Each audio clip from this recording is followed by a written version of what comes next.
My parents chose to attend my sister's divorce proceedings instead of my wedding. 3 years later, they now expect her to act as a second mother to my unborn child, prompting me to seek legal advice. I'm 27, female, and have been happily married for 3 years.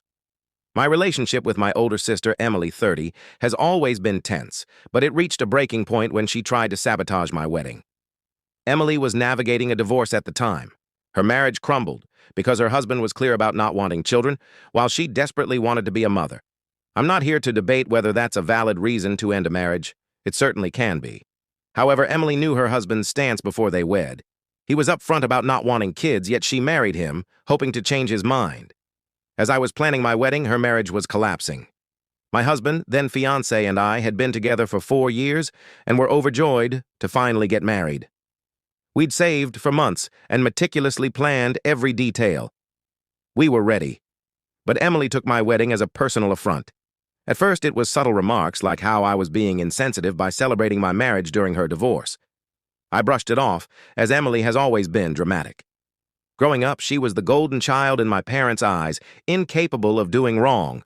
While I was often scolded for not following her lead, when Emily was upset, the world stopped until she was appeased. So her reaction to my wedding wasn't surprising, but I thought she'd get over it. Then my parents got involved. They called and asked me to delay the wedding. Let me repeat. They wanted me to postpone my wedding because Emily was getting divorced. I thought they were kidding at first. When I realized they were serious, I told them it wasn't happening.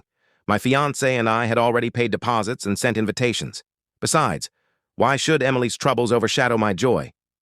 Her divorce wasn't my fault, and I wasn't going to pause my life for her. My parents didn't take it well. They accused me of being selfish and said family comes first. I argued that Emily's divorce had no bearing on my wedding, and she could either be happy for me or stay away. That's when they hit me with a shock. They wouldn't attend unless I postponed. They were willing to miss their own daughter's wedding to protect Emily's feelings. I was devastated. I'd always known they favored Emily, but this felt like a profound betrayal. I told them to make their own choices, but I wasn't altering my plans. I thought that was the end of it. If they didn't want to come, fine. At least I had the support of my fiancé, friends, and his family. But Emily wasn't done. She started spreading falsehoods among our extended family. At first, she claimed I was cruel for getting married while she was struggling. Some relatives pitied her, but they didn't think it justified skipping my wedding. So, Emily escalated her lies. She began telling people I caused her marriage to fail. According to her, I convinced her husband to leave her because I was envious and couldn't stand her having children before me. To be clear, I barely knew her husband. We'd only had a handful of casual conversations over the years, nothing deep or personal. The idea that I'd meddle in their marriage is ridiculous. But Emily lied so convincingly that some believed her. Some family members even cut me off without a word. I later learned through a cousin that Emily claimed I'd been flaunting my upcoming wedding and boasting about convincing her husband to leave her. None of it was true, but the damage was done by the time I heard about it. When my wedding day arrived, barely any of my family showed up. It was crushing. My parents, aunts, uncles, and even some cousins didn't attend.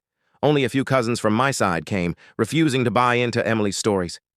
The rest of the guests were my friends, my husband's friends, and his family. To be honest, the weeks before the wedding were some of the hardest of my life. I considered trying to clear my name, but it felt futile. Emily had already turned people against me, and it would have been my word against hers.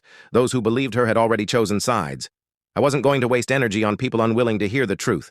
Despite everything, my wedding day was beautiful.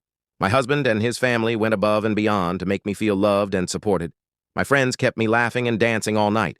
For a few hours, I almost forgot about the empty seats and the family members who chose Emily over me. But no matter how much joy I felt, the pain lingered. After the wedding, I cut off contact with Emily and my parents. I couldn't forgive them for what they'd done. Emily didn't just skip my wedding, she actively tried to ruin it. And instead of standing by me, my parents enabled her behavior. It's been 3 years since I last spoke to any of them. Sometimes I wonder if cutting them off was an overreaction. But then I recall,